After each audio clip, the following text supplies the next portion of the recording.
आवाज आ रही है?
आवाज आ रही है क्या भाई?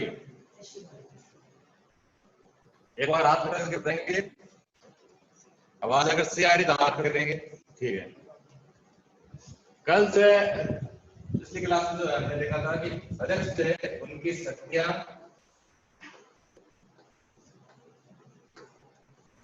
और कार्य पढ़ रहे थे। उसमें पहला पॉइंट जो था कि भी अध्यक्ष है तो क्या करेगा? अध्यक्षता करेगा। तो अध्यक्ष के द्वारा जो है अध्यक्षता की जाती है। अब इस अध्यक्षता में वो क्या करेगा? ध्यान दीजिए।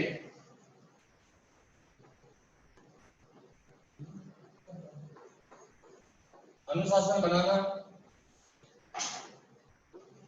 और शांति व्यवस्था बनाए रखना। एक बार दोबारा ध्यान दीजिए। हम अध्यक्ष के कार्य और शक्तियां पढ़ रहे हैं। पहला पॉइंट जो है अध्यक्ष है, इसका मतलब वो अध्यक्षता करेगा, यानी प्रमुख व्यक्ति वो होगा, बाकी सभी लोग जो है उसके सामने बैठे होंगे और किस तरह से कार्य करना है ये सब उसके द्वारा किए जाते हैं। कोई भी गड़बड़ ना हो, अनुशासन बनाए रखता है और सदन में जो है शांति व्यवस्था जो है बनाए रखता है। अब ये जो पहला पॉइंट जो है जिसको समझ में नहीं है वो एक बार आपको लगे। अध्यक्ष के जो कार्य है उसका पहला पॉइंट है अध्यक्षता करना। ये अगर किसी को समझ में नहीं आया है तो एक बार हाथ खड़ा करेंगे। किसी को अगर आवाज की तकलीफ है कि आवाज सही नहीं आ रही है तो भी हाथ खड़ा करेंगे। ठीक है। दूसरे पॉइंट आइए। दूसरा पॉइंट जो है कि सदन के जो भी कार्यक्रम है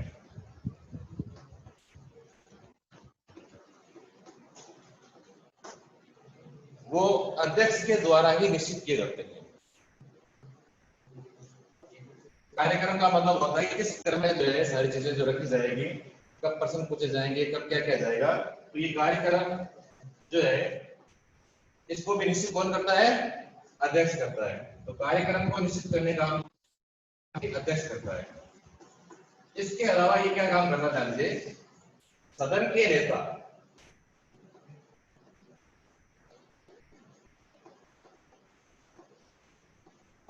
अब यहां ध्यान देना, सदन के नेता, सदन के जो नेता जो होता है अक्सर जो है ये होता है प्रधानमंत्री।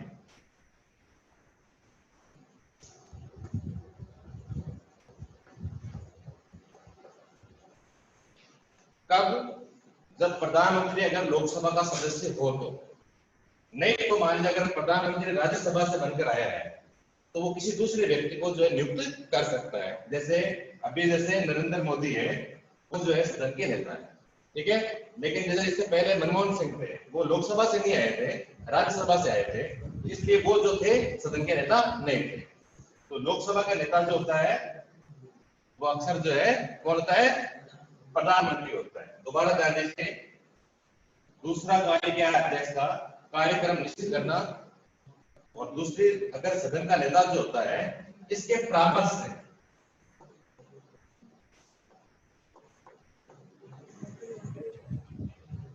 वाद विवाद का जो समय जो है विषय जो है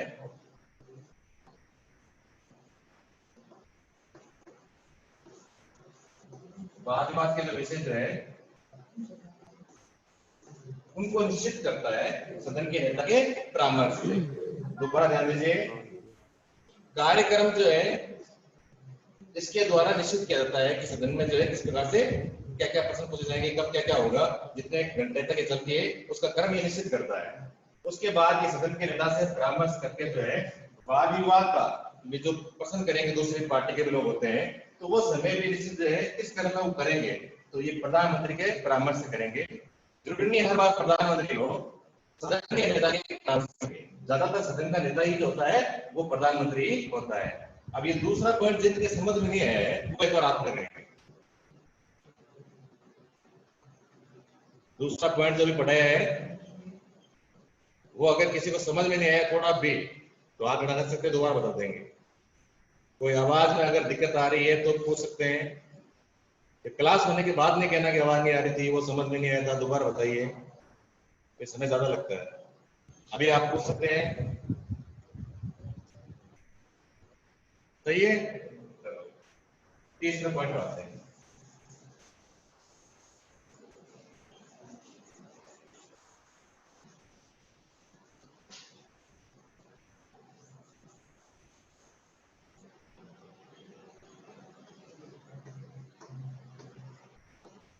सदन में कुछ समितियों का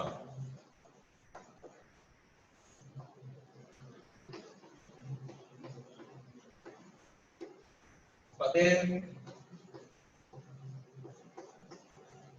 सभापति होता है। ध्यान दीजिए, जितने जो सदस्य हैं उनके 15-15, 20-20 लोगों की जो है समितियां बनी होती है।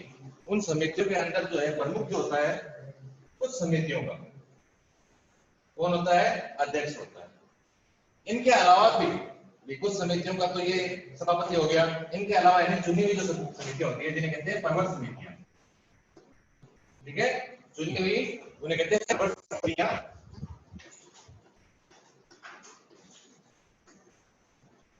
उनके जो सभापति होते हैं, उनके जो प्रमुख होते हैं, उनको भी ये नियुक्त करता है। उनको प्रमुख बनाने का काम किसका है, अध्यक्ष का काम है।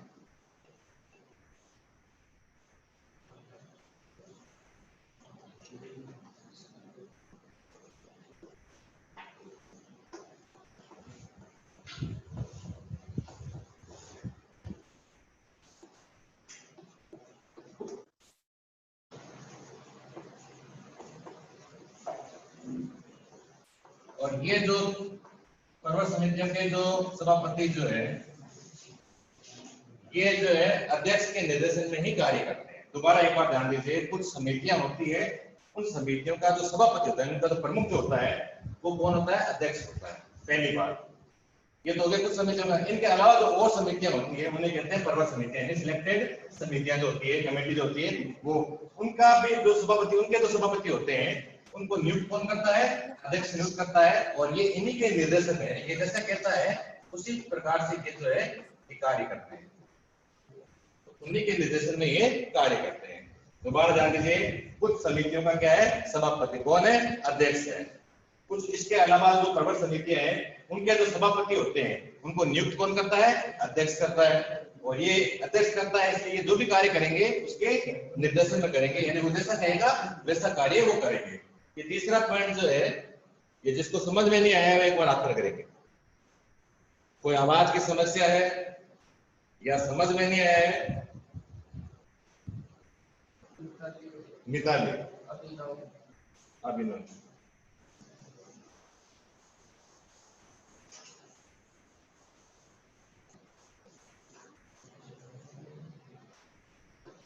मान लीजिए यहाँ पर 15 लोग हैं, यहाँ पर 20 लोग हैं, यहाँ पर 35 लोग हैं, ये समितियां हैं।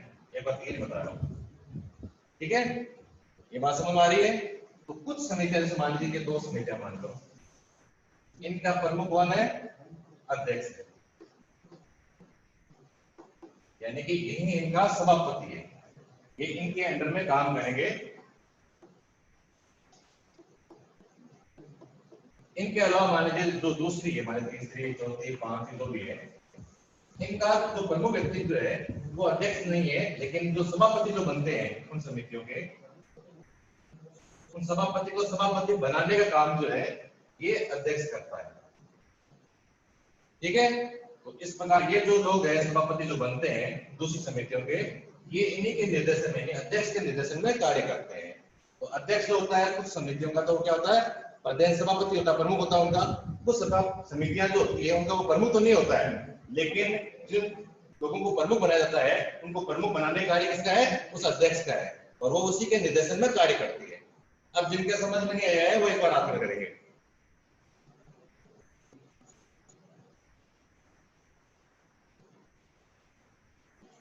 अगर अब भी समझ में नहीं आया दोबारा पूछ सकते हैं, कोई बात नहीं।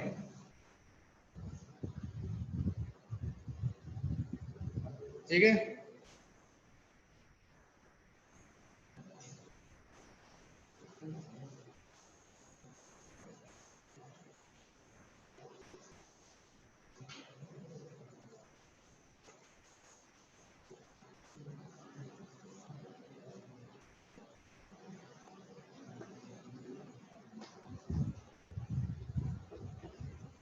अध्यक्ष ही ये निर्णय करता है कि कोई विधेयक जो है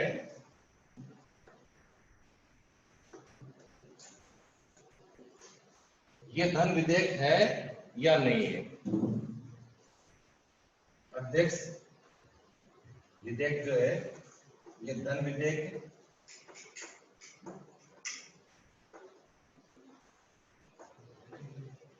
है या नहीं, इसका निर्णय करता है। सामान्य सी बात है कि अध्यक्ष के द्वारा ही कोई विधेयक जो होता है उसका निर्णय किया जाता है। अब विधेयक क्या होता है कि कोई भी कानून बनने से पहले की जो प्रक्रिया जो होता है, प्रस्ताव लाया जाता है, उसे हम विधेयक कहते हैं। तो वो प्रस्ताव जब पास हो जाता है तब उसे हम क्या कहते हैं, कानून कहते हैं। तो जो विधेयक लाया जा रहा है वो धन विधेयक है कि नहीं है। कई तरह के विधेयक होते हैं, उनमें धन विधेयक भी एक होता है कि वो धन विधेयक है या नहीं, ये निश्चित कौन करता है, इसका निर्णय करता है अध्यक्ष के द्वारा होता है। अब ये धन विधेयक होता क्या है, समझ जान लीजिए। कोई भी तरह के जो संचित निधि है या आकस्मिक निधि जो है संसद के अंदर होती है, उस रुपये के अंदर पैसे या तो डालना या उन पैसों को निकालना, वो टैक्स जो है वो लागू करना या उनको हटाना, ये कार्य जो होते हैं ये विधेयकों के द्वारा होते हैं। ठीक है, तो ये विधेयक धन विधेयक है या नहीं है, ये निर्णय जो होता है ये अध्यक्ष करता है। अगर वो कह देता कि धन विधेयक नहीं है तो वो नहीं होते हैं, तो इसमें इसकी शक्ति जो है प्रमुख होती है। तो कोई विधेयक धन विधेयक है या नहीं, इसका निर्णय जो है ये अध्यक्ष करता है। सामान्य से याद रखना, हमें ज्यादा इसको समझने की जरूरत नहीं है कि कोई विधेयक जो है वो धन विधेयक है या नहीं है, इसका निर्णय कौन करता है, अध्यक्ष करता है।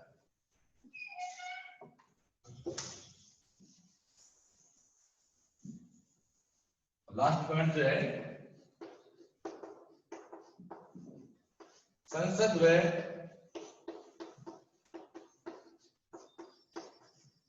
राष्ट्रपति के बीच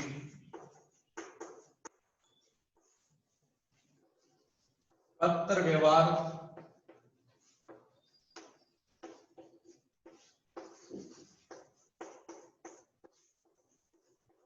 करता है। संसद व राष्ट्रपति के बीच जो है पत्र व्यवहार करता है। कहने का मतलब समझिए कि संसद के अंदर जो भी प्रक्रिया चल रही है, जो भी बातें हो रही है, उनकी जानकारी पत्र के द्वारा किसको देता है, राष्ट्रपति को देता है। राष्ट्रपति अगर कोई सुझाव दे रहा है तो उन सुझावों को जो है यहां तक पहुंचाना, ये कार्य किसका है, अध्यक्ष का कार्य है। तो अध्यक्ष के द्वारा ही जो है पत्र व्यवहार जो है किया जाता है। इनके मध्य में संसद व राष्ट्रपति के बीच पत्र व्यवहार करता है कि जो भी घटनाएं होती है उनकी जानकारी जो है इनके द्वारा दी जाती है। तो ये अध्यक्ष के जो कार्य जो थे इस प्रकार से थे। अब जिनको ये समझ में नहीं आया एक बार दोबारा हाथ खड़ा करेंगे, कोई पॉइंट अगर समझ में नहीं आया तो।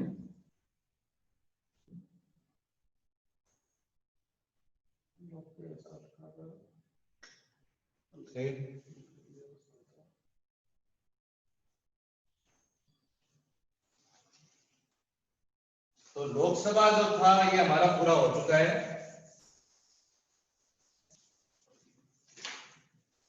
अब जो आप बार बार पूछ रहे थे कि हमें करना क्या है, करना क्या है, काम क्या करना है, बार बार ये सवाल उठता, तो 1% लिखेंगे।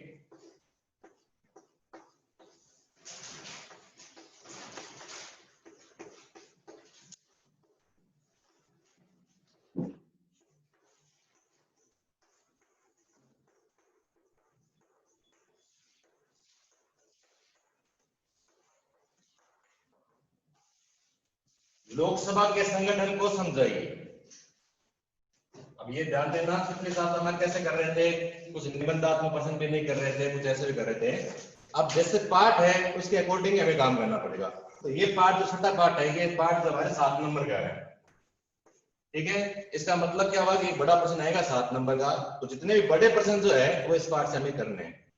छोटे पार्ट प्रश्नों में ज्यादा हाथ नहीं डालना है इसमें, केवल बड़े प्रश्नों पर ही हमारा ध्यान होना चाहिए कि वो पूरा होना चाहिए। अब ये प्रश्न जैसे दे दिया कि लोकसभा के संगठन को समझाइए।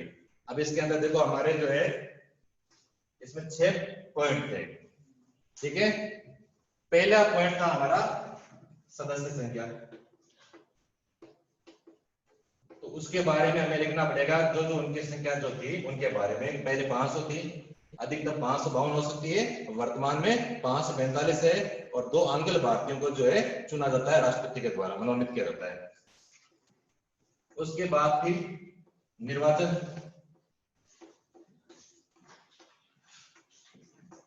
निर्वाचन कैसा होता है, प्रत्यक्ष होता है और वयस्क मताधिकार के आधार पर होता है कि जो 18 वर्ष का कोई व्यक्ति जो होता है वो वोट डालता है, जिसको अधिक वोट मिलते हैं वो विजय हो जाता है। अब चुन लिया गया, उसके बाद उनकी भी योग्यता। योग्यता के अंदर आपको बताया गया था कि 4 शर्तें बताई गई थी कि 25 वर्ष की आयु होनी चाहिए उसकी, भारत का नागरिक होना चाहिए, किसी भी भारत सरकार या राज्य सरकार के अंदर जो है वो लाभ के पद पर नहीं होना चाहिए, और किसी भी अदालत के द्वारा जो है, न्यायालय के द्वारा जो है पागल या दिवालिया जो है वो न ठहराया गया हो। ये होगी उसकी योग्यताएं। तो था कार्यकाल। तो कार्यकाल के बारे में बताया था कि 5 वर्ष तक जो इनका कार्यकाल होता है, लेकिन प्रधानमंत्री के परामर्श से राष्ट्रपति जो है लोकसभा को समय से पहले भी भंग कर सकता है, और ऐसा अब तक जो है 9 बार जो है हो चुका है। ये था हमारा चौथा पॉइंट। उसके बाद पॉइंट था 5वां, अधिवेशन। अधिवेशन का मतलब बैठक। और अधिवेशन में हमने लिखा था कि जो भी सदन की जो बैठक जो होती है उनकी शुरुआत और स्थगन जो है ये राष्ट्रपति के द्वारा किया जाता है, और शर्त केवल इतनी है कि 2 बैठकों के मध्य में जो है 6 महीने से अधिक अंतर नहीं होना चाहिए। छठा पॉइंट था पदाधिकारी, और इनके अंदर थे कि अध्यक्ष और उपाध्यक्ष जो होते हैं इनके पदाधिकारी होते हैं, और इनका चुनाव जो है इन्हीं के द्वारा ही किया जाता है। जो सदस्य होते हैं लोकसभा के, उन्हीं के द्वारा इनको चुना जाता है, और तत्कालीन बहुमत के द्वारा, दोबारा ध्यान दीजिए, तत्कालीन बहुमत के द्वारा इन्हें हटाया भी जा सकता है।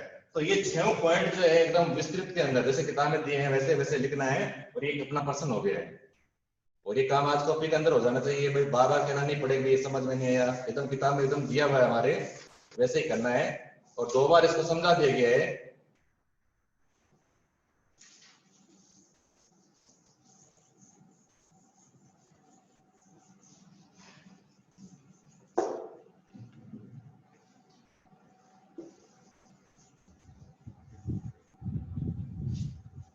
अब अगला देखेंगे राज्यसभा।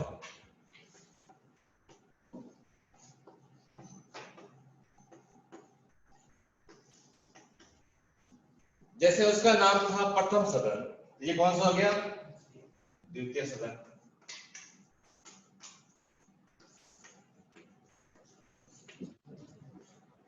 वो था निम्न सदन, तो ये कौन क्या होगा, उच्च सदन।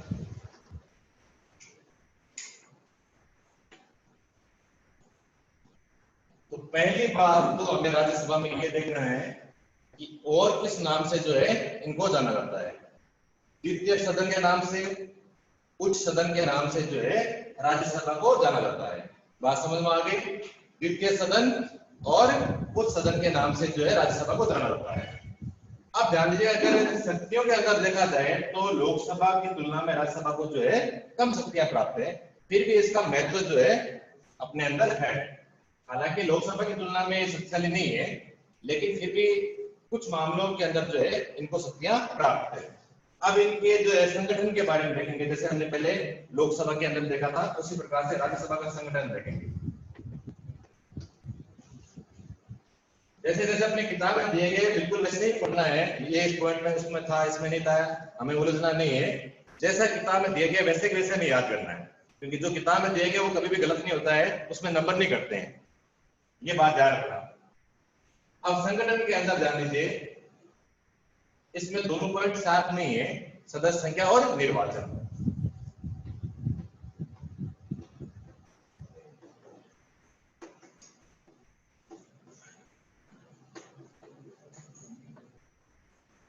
किताब से दोबारा देख लेना, एक बार समझिए। यहाँ पर सदस्य संख्या और निर्वाचन, जैसे वहां पर संख्या जो थी, अधिकतम संख्या जो थी लोकसभा के अंदर कितने थे, 552 हो सकती है, तो यहाँ पर अधिकतम कितनी हो सकती है, 250 हो सकती है।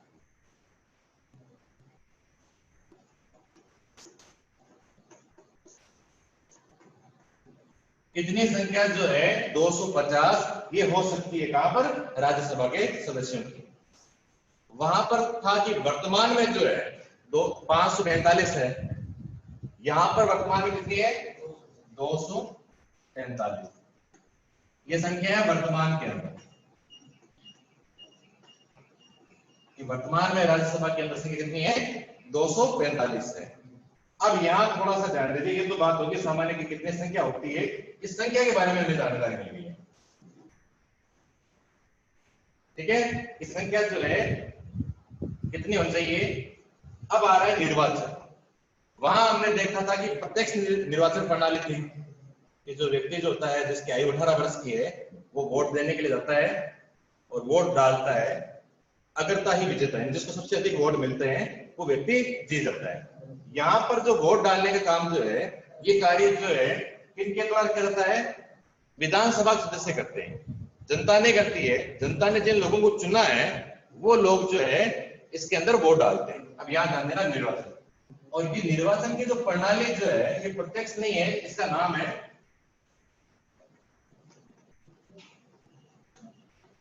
आनुपातिक प्रतिनिधित्व की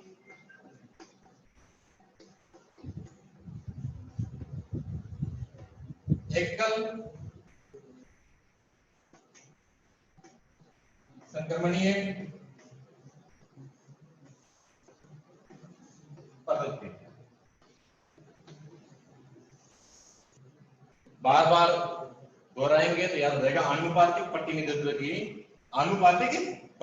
की एकल संक्रमणीय मत पद्धति के द्वारा जो है इनको चुना जाता है। किनको चुना जाता है, राज्यसभा के सदस्यों को। अधिकतम संख्या कितनी है, 250, वर्तमान में कितनी है, 245।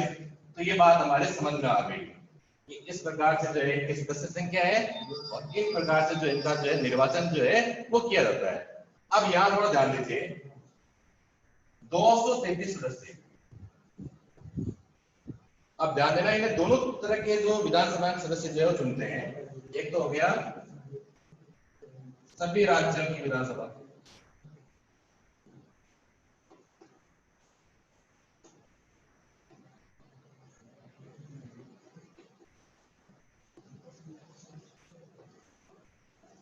प्लस संघीय क्षेत्र। संघीय क्षेत्र होता है केंद्र शासित प्रदेश, संघीय क्षेत्र की विधानसभा सदस्य।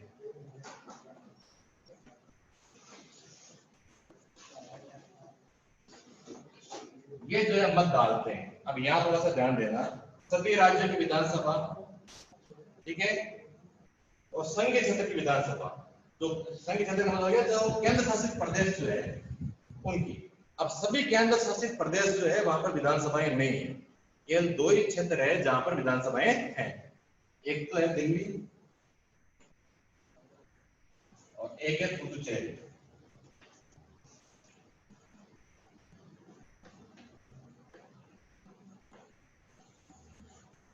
तो दोबारा एक बार ध्यान दीजिए कि 2 सदस्य जो है वो चुने जाएंगे। यहां ध्यान दें, एक बार 2 सदस्य चुने जाएंगे कैसे?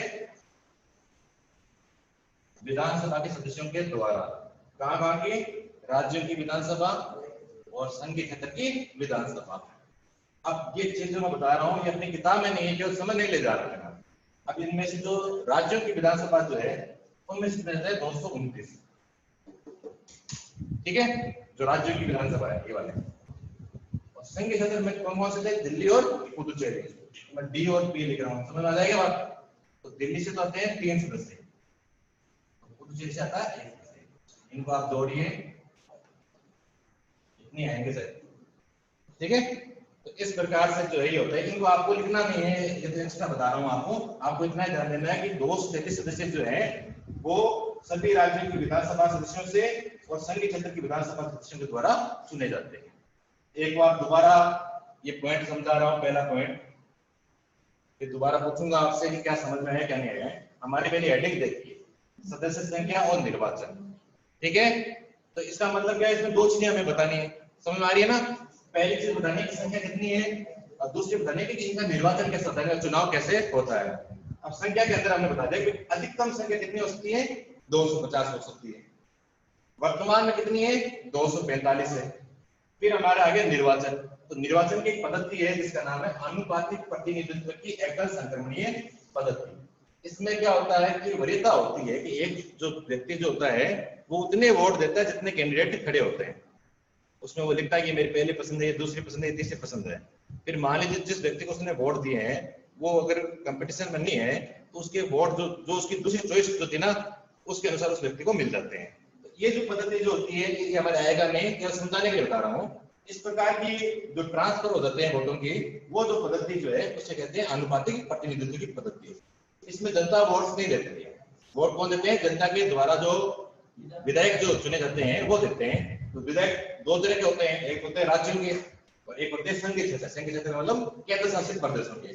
जितने भी राज्य हैं वहां के विधायक विधानसभा के जो सदस्य जो है वो इनमें वोट डालेंगे, और केंद्र शासित क्षेत्र के जो विधानसभा जहां पर है वो लोग वोट डालेंगे। तो हमें पता है कि केंद्रीय यानी संघ के क्षेत्र के अंदर जो है विधानसभा के 2 क्षेत्रों के अंदर है, दिल्ली और पुदुचेरी के अंदर, यानी कि इन्हीं 2 क्षेत्रों के लोग जो है वोट डालेंगे। ये हमें लिखना नहीं है दिल्ली और पुदुचेरी, हमें केवल किताबी भाषा लिखनी जितना उसमें लिखा हुआ है, लेकिन हमें थोड़ा जानकारी रहे कि ये बात जो है इस प्रकार से होता है, फिर तो बात समझ में नहीं आती है।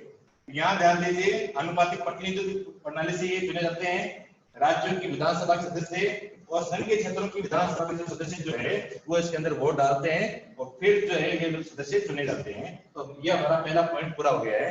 अब जिनको ये पहला पॉइंट समझ में नहीं आया है वो एक बार हाथ खड़ा करेंगे।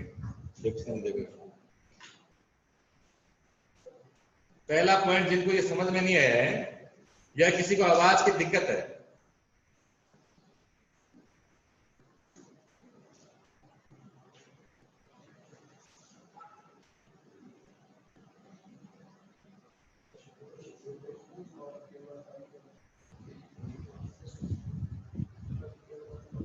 ठीक है। दूसरे पॉइंट में आ जाइए।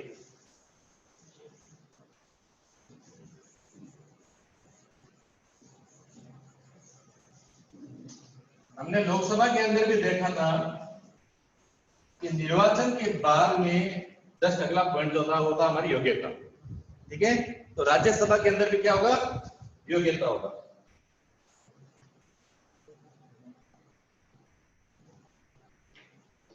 अब यहां थोड़ा ध्यान दीजिए, योग्यता के अंदर सारी वही शर्तें हैं जो लोकसभा के अंदर थी, केवल एक को छोड़कर, ठीक है। जो लोकसभा में थी ना शर्तें, वही शर्तें इसके अंदर है, केवल एक शर्त को छोड़कर। और वो शर्त कौन सी है कि वहां जो थी आयु जो थी, ये कितना वर्ष का व्यक्ति जो खड़ा हो सकता है इन चुनाव के अंदर, वो था 25 वर्ष। लेकिन यहाँ 25 वर्ष नहीं है, यहाँ पर है 30 वर्ष। बाकी वो की वो योग्यताएं हैं। कौन कौन सी योग्यताएं? वो भारत का नागरिक होना चाहिए, पहली योग्यताएं, ठीक है। किसी भी भारत सरकार या राज्य सरकार के अंदर जो है वो लाभ के पद पर जो है वो नहीं होना चाहिए। किसी भी न्यायालय के द्वारा, अदालत के द्वारा जो है वो पागल या दिवालिया नहीं ठहराया गया हो।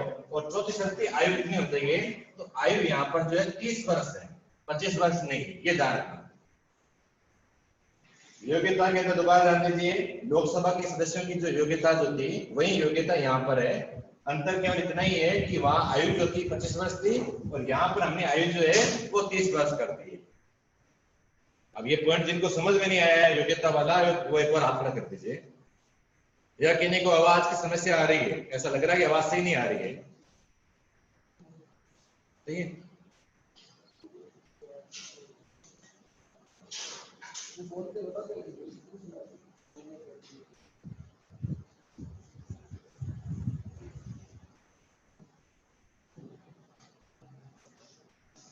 अगला पॉइंट है कार्यकाल।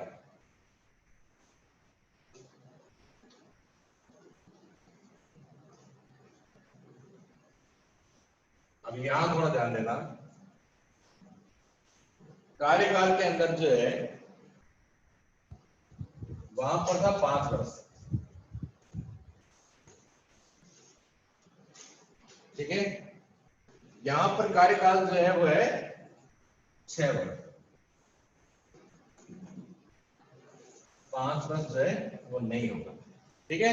तो राज्यसभा के जो सदस्य जो है उनका कार्यकाल जो है 6 वर्ष का है और एक के सदस्य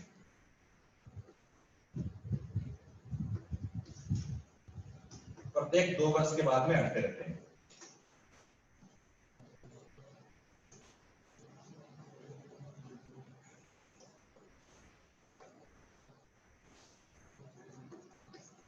नए सदस्यों का चुनाव होता है।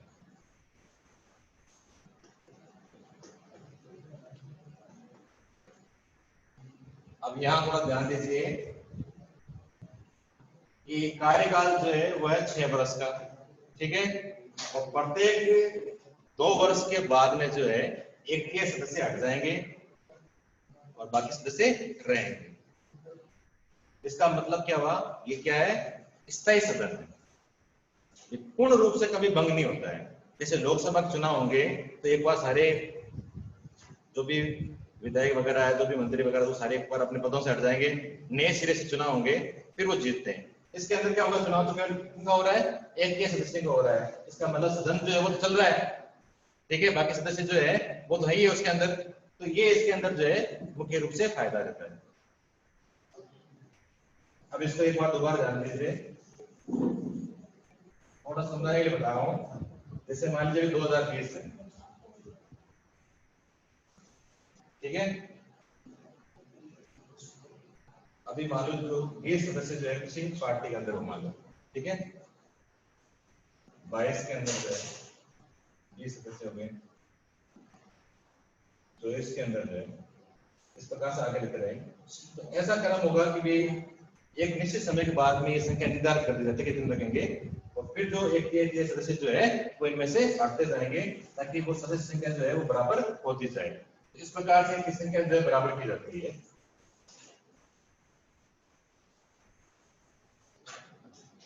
अगला पॉइंट जो इसके अंदर है,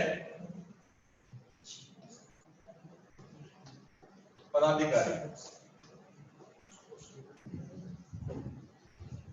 जैसे लोकसभा में हमने देखा था कि वहां पदाधिकारी जो था वो था अध्यक्ष और उपाध्यक्ष। यहां पर जो पदाधिकारी जो है ये होते हैं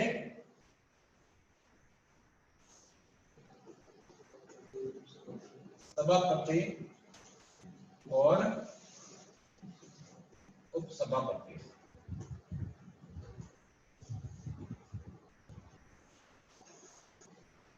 दोबारा ध्यान दीजिए, आखिरी पॉइंट है राज्यसभा का। राज्यसभा के जो पदाधिकारी जो होते हैं वो होते हैं सभापति और उपसभापति। अब ध्यान दीजिए, जो उपसभापति जो है इनको तो जो है राज्यसभा के जो सदस्य जो होते हैं ना,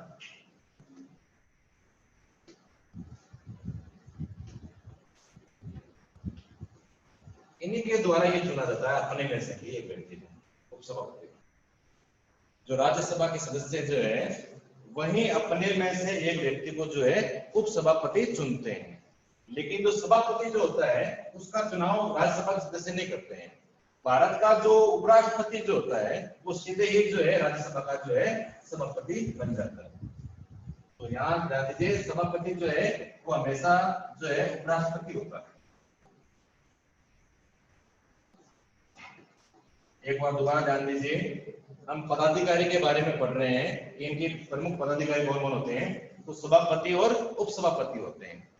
अब ये जो हमने देखा था कि जो राज्यसभा के सदस्य जो है ये अपने में से एक व्यक्ति को जो है चुनते हैं, जिनको हम क्या कहते हैं, उपसभापति कहते हैं। उसी प्रकार हम देखेंगे कि उपराष्ट्रपति जो होता है वो सीधे ही जो है सभापति बन जाता है। कहने का मतलब क्या है कि राज्यसभा के सदस्य जो है वो सभापति को नहीं चुनते हैं। तो यही के अंदर लिखना है कि सभापति और उपसभापति होते हैं। उपसभापति को राज्यसभा के सदस्य चुनते हैं और सभापति जो होता है भारत का जो उपराष्ट्रपति जो होता है वो होता है। अब यहाँ ध्यान दीजिए, क्योंकि हम जानते हैं कि राज्यसभा का कार्यकाल कितने वर्ष है, 6 वर्ष का है। इसका मतलब क्या हुआ, उपसभापति का कार्यकाल कितना होगा, 6 वर्ष होगा।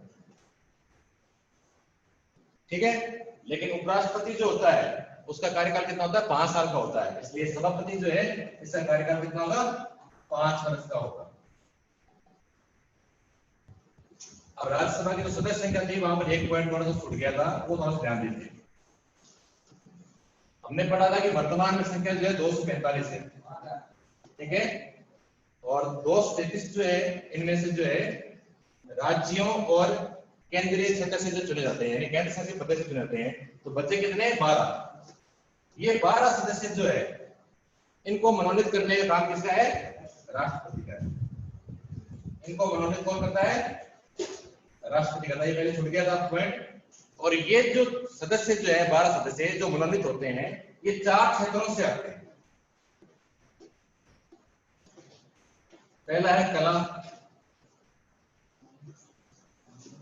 इनमें जो उत्कृष्ट होते हैं, प्रख्यात व्यक्ति जो होते हैं वही लोग जो इसके अंदर आते हैं। दूसरा है साहित्य, तीसरा है विज्ञान, और चौथा सामाजिक क्षेत्र से तो सुधार करते हैं वो व्यक्ति, या खेल से व्यक्ति जो है वो आते हैं। तो दोबारा ध्यान दीजिए कि 12 सदस्य जो है उनको मनोनीत कौन करता है, राष्ट्रपति करता है। और हमने देखा था लोकसभा के अंदर जो कितने को मनोनीत करता है, 2 सदस्यों को। वहां कौन थे, 2 सदस्य आंगनबाड़ के थे।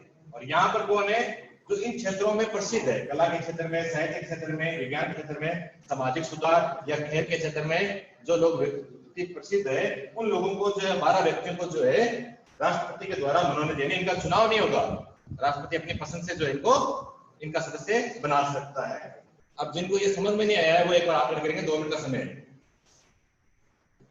राज्यसभा हमारा पूरा हो चुका है, लोकसभा भी पूरा हो चुका है। राज्यसभा में आज जो पढ़ा है या अध्यक्ष की शक्तियां और कार्य जो पढ़ा है, उनमें अगर किसी को समझ में नहीं आया है तो एक बार आप करेंगे, 2 मिनट का समय है। कोई भी पॉइंट अगर समझ में नहीं आया है तो, बाकी अगर आप एक बार किताब से देखेंगे तो सब समझ में आ जाएगा। लेकिन जो प्रश्न दिया था मैंने लोकसभा के संगठन का, उसे आज घर से करना, ये ध्यान रखना। ये 2 क्वेश्चन नहीं करना है, केवल लोकसभा वाले करना है। लोकसभा का संगठन, राज्यसभा के मैंने आज पढ़ा दिया है, ये कल दूंगा मैं। आज का काम केवल एक ही है कि लोकसभा का जो संगठन जो है, जिसमें 6 पॉइंट थे, वो आपको करना है। कल आपको राज्यसभा का दूंगा, 5 मिनट दोबारा इनकी तुलना करा दूंगा कल, यानी कि जब भी अगला क्लास आएगा, और उसके बाद अगला जो पॉइंट आएगा वो आपको बताया जाएगा। पदाधिकारी में उपसभापति का कार्यकाल कितना होता है? कोई बोल के भी बता सकता है कि कोई समस्या हो तो। लोकसभा का संगठन है, ये केवल एक ही पर्सन करना है हमें।